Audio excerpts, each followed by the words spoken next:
Hey guys, welcome back to my channel. My name is Cheryl if you're new here, and we are filming in a new location. So the next 4 or so videos are going to be filmed in this location because I bulk film, and that is due to, if you have seen my social media posts, we are fostering, probably adopting, a little kitten. Come on, say hi.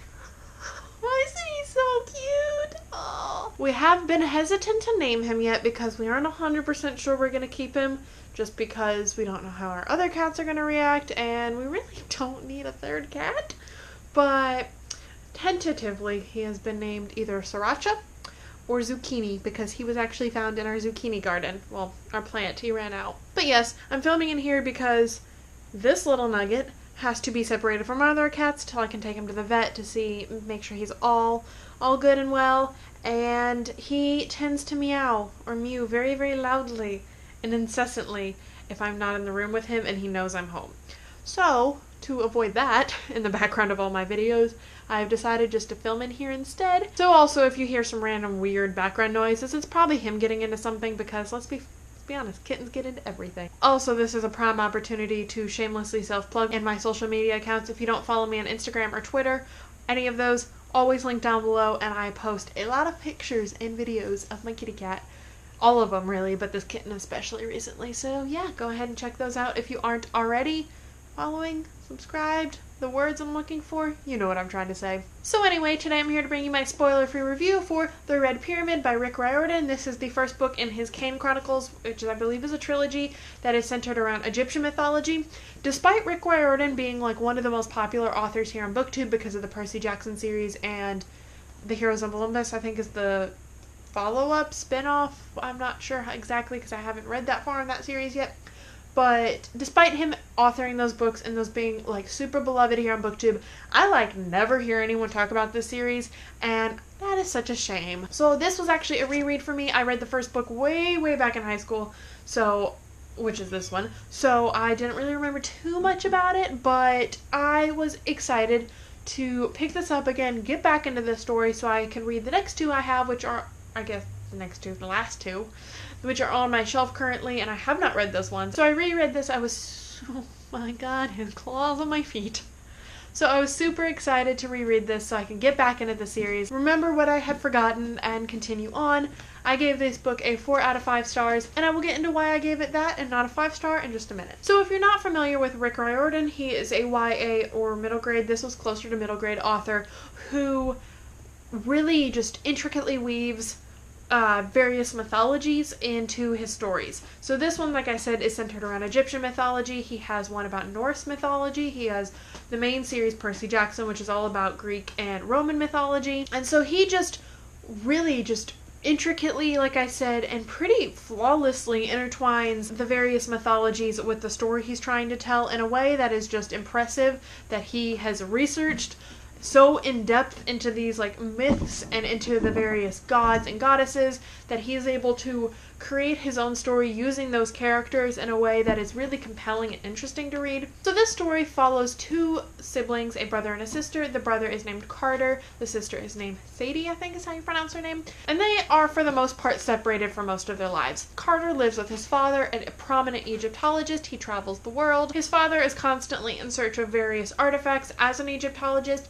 and he likes to visit all sorts of museums and all sorts of things in order to learn more about it, and he brings Carter along, so Carter is well-traveled, well-versed in the mythology of Egypt, whereas on the other hand, Sadie has lived with her grandparents in Britain. She has not traveled the world, she doesn't really care about mythology, and she only gets to see her dad and her brother twice a year, usually around holidays. Their mother has unfortunately passed away, and then, of course, one day, Carter's father, it's during Christmas, during one of their visits, decides to bring Sadie and Carter along to the British Museum of History. Ow! And to take a look at the Rosetta Stone. Of course, there is more to that than appears. Something happens, Carter's father disappears, and Sadie and Carter have to kind of team up, work together, figure out what's going to happen, what happened to their father. And the same formula for a lot of his stories. These kids come into some magical powers they didn't know they had, and they are destined to save the world. So this book was just really well written, as most of Rick Riordan's books are. It was a very compelling and interesting story. It's a fairly long one for being a Riordan book, but it was just so, like I said, compelling. I just didn't want to put it down. I was so interested in the story. But that's probably because I loved Egypt so much. I don't think people who aren't nearly as interested in Egypt as I am would really find the story as interesting. Not to say that they wouldn't enjoy it. I just think because of my interest in the mythology to begin with, I connected with the story and the characters a lot more. One thing I really found interesting with this book is that it does deal with the issue of race. Carter's father is black, but his mother is white, and so both Carter and Sadie are mixed.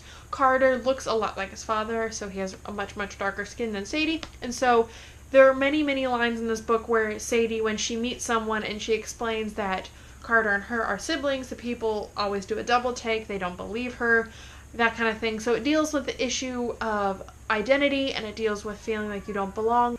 Milo!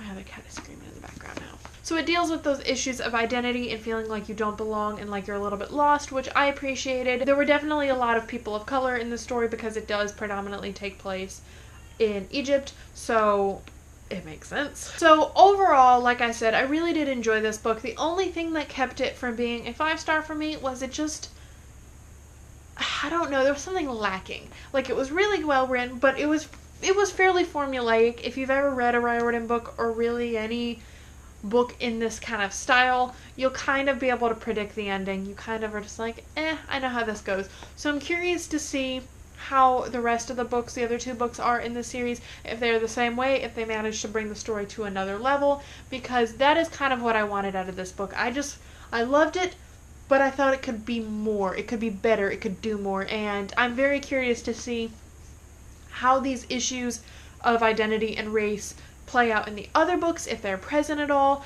I know a lot of the more recent series that Riordan has written, he deals with a lot more diverse characters in terms of race, sexuality, etc. I'm curious to see if that plays out in the later part of the series. I don't know when the series came out in comparison to like his Percy Jackson series. Overall, if you like Egyptian mythology the way I do, or if you're interested in it at all, I would definitely recommend picking it up. I do think it was well written in the way that Riordan just magically seems to, intertwine the mythology and his own story. He also has, like I said, a very compelling way of writing that you just can't put it down. Even though it is a middle grade book, it doesn't read super childish. There are some lines that you're just like, especially with the dialogue. And you get that with the Percy Jackson series too. So other than that, I didn't feel like the series was too young for me whatsoever. Now, if you don't like reading middle grade series, it's probably not going to be for you. But like I said, overall, I really did enjoy it, and I do intend to continue the series. So anyway, that is my spoiler-free review for The Red Pyramid by Rick Riordan. As always, thank you for watching, and don't forget to like, share, and subscribe. Follow me on all of my social media, which is always linked down below like I already said, and I'll see you guys in my next video. Bye!